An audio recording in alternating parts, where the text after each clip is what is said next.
again, we are back on Egmont Soch ki Tea Talk Train of Thought with a Damdar Punch with Dr. Satish Moore. Sir, welcome to this episode.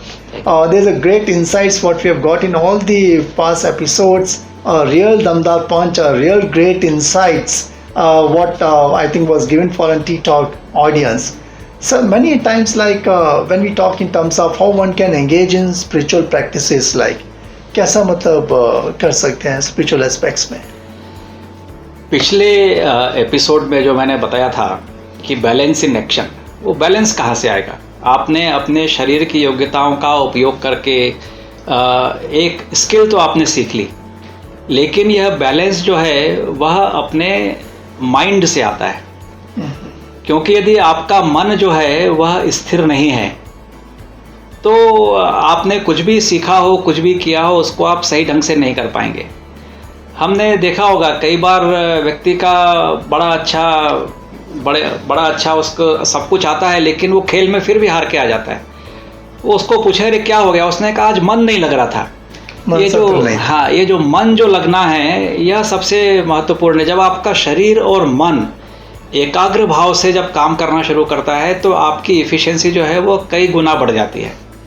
और इस शरीर और मन इन दोनों को इकट्ठा लाने के लिए जो है उसको अध्यात्म कहते हैं. क्योंकि शरीर जो है वह तो अपने हिसाब से काम कर रहा है, मन अपने हिसाब से काम कर रहा है. अभी हम बातें कर रहे हैं, आप सुन रहे हैं, तो आपका मन कहीं उड़ करके जाएगा. मैंने कुछ बात कही तो आपको अपने कुछ अनुभव याद आ जाएंगे और 15-20 सेकंड के बाद में वापस आएंगे तो कहेंगे कि अरे कुछ बीच में छूट गया. लेकिन आपके कान वहीं थे, आपका शरीर वहीं था, आपकी निगाहें वहीं थी, लेकिन आपका मन वहाँ नहीं था. तो जैसे ही आपका मन वहाँ से हटा, आपकी सारी इंद्रियों ने भी आपका साथ छोड़ दिया और वो फंक्शन करना बंद कर दी, और जहाँ आपका मन चला गया वहाँ पर चली गई. और जब वापस आपका मन वापस आया तो आपका शरीर और मन जो है फिर इकट्ठा हो गया. तो इन शरीर और मन इन दोनों के बीच में कांटेक्ट बना रहे, लगातार बना रहे, उसके लिए अध्यात्म की आवश्यकता है. और इसको हम कहते हैं स्पिरिचुअलिटी. कई बार व्यक्ति जो है वह बहुत सारे गलत काम कर देता है, क्राइम में चला जाता है. यह सब क्यों करता है? क्योंकि उसकी डिज़ायर्स इतनी ज़्यादा पावरफुल होने लगती है, उसकी इच्छाएं इतनी प्रभावी हो जाती है कि जब उसका मन भी कहता है कि अरे तुम गलत काम कर रहे हो, लेकिन वो फिर मन की नहीं सुनता, अपने डिज़ायर्स की सुनता है और वो काम कर बैठता है, तो वो क्रिमिनल एक्टिविटी हो जाती है. तो चाहे वह क्रिमिनल एक्टिविटी हो या इल्लीगल एक्टिविटी हो या अनएथिकल एक्टिविटी हो या एथिकल एक्टिविटी हो, ये सारा काम करते समय शरीर और मन का जुड़ाव जितना अच्छा रहेगा उतना अच्छा जो है वो मनुष्य अनएथिकल से एथिकल प्रैक्टिस की तरफ जाता है. तो यह एथिकल जो है बिहेवियर यह अपने आप नहीं आ सकता. आप कितने ही भाषण सुन लो, आप कितने ज्ञान की बातें सुन लो, उससे आपके मन में कहेंगे कि गुडनेस आ जाए, ट्रूथफुलनेस आ जाए, वो नहीं होती. वह तभी आएगी जबकि आप एक्शन करते समय आपका मन लगातार आपको गाइड करता रहे. और इसके लिए आवश्यकता है कि आप स्पिरिचुअल प्रैक्टिस करते रहें. करत करत अभ्यास के जड़मति होत सुजान. मतलब एक बुद्धू से बुद्धू व्यक्ति भी है, यदि वह अभ्यास करेगा तो वह बुद्धिमान हो सकता है.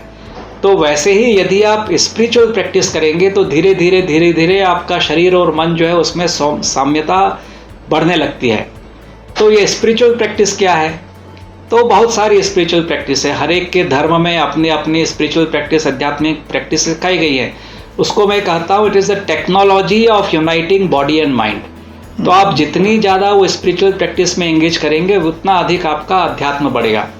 और एक बात यदि आप ध्यान देंगे, किसी भी धर्म में आप जाएंगे तो एक जप करना, स्पिरिचुअल प्रैक्टिस जो है वो कॉमन है और वो बड़ी आसान है. आप बैठे बैठे भी जप कर सकते हैं, चलते हुए भी जप कर सकते हैं, सोने के पहले भी जप कर सकते हैं, खाते हुए भी जप कर सकते हैं. 24 घंटे आप कुछ भी काम करते हुए जप तो कर ही सकते हो. आपका मन है वो जप कर रहा है, आपको जुबान तो हिलानी नहीं है. तो जप जो है वो स्पिरिचुअल प्रैक्टिस है, सबसे आसान प्रैक्टिस है, वो आप कर सकते हैं. लेकिन कई बार जो है वो बड़ा कठिन होता है. तो आपके हाथ में आपके गुरु या आपके माता पिता आपके एक माला थमा देते हैं कि चलो ये माला से जप कर लो.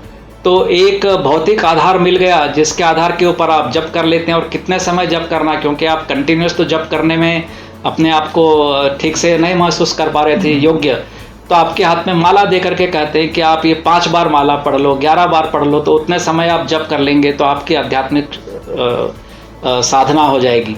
ये एकदम प्रारंभिक अवस्था है आध्यात्मिक साधना करने की, और यह सभी धर्मों में सिखाया जाता है। एक बार यहाँ से आप आगे बढ़ना शुरू किए और आपने अपने मन में सोचना शुरू किया कि अभी इसके आगे बढ़ना है, तो फिर ध्यान, धारणा, ये सब जो बातें हैं, यह धीरे धीरे हमको अपने आप गुरु मिलते जाते हैं, वो सिखाते जाते हैं। अभी मेडिटेशन क्या है, जब आप जप करते करते ध्यानस्थ हो जाते हैं तो वो मेडिटेशन हो जाता है। फिर आपके मन में आपको एक आभास भी नहीं रहता कि आप जप कर रहे हैं, वो एक ध्यानस्थ स्थिति में पहुंच जाते हैं। तो यह अभ्यास करते करते आपको बहुत सारे गुरु मिलते जाएंगे, वो आपको कई तरह के मेडिटेशन बताएंगे। कोई आपको बीज मंत्र के ऊपर ध्यान करने को कहेगा, कोई आपको गुरु मंत्र के ऊपर ध्यान करने के लिए कहेगा, कोई किसी बात के ऊपर। ये सब है वह केवल आपके मन को एक एकाग्र चित्त लाने के लिए है।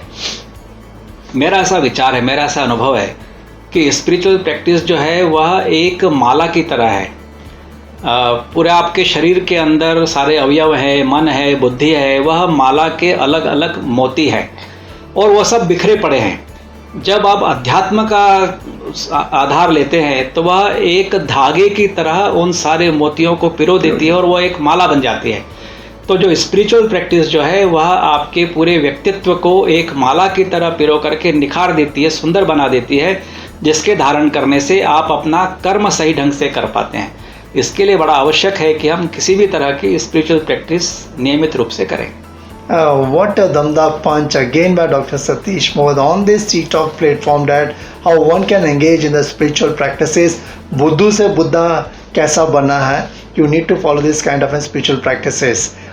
Just log on to www.tiktok.net, subscribe and like the channel, and catch up with Dr. Satish Mohd on TikTok ek bun soch ki for another Damda punch. Thank you very much. So, thanks a lot.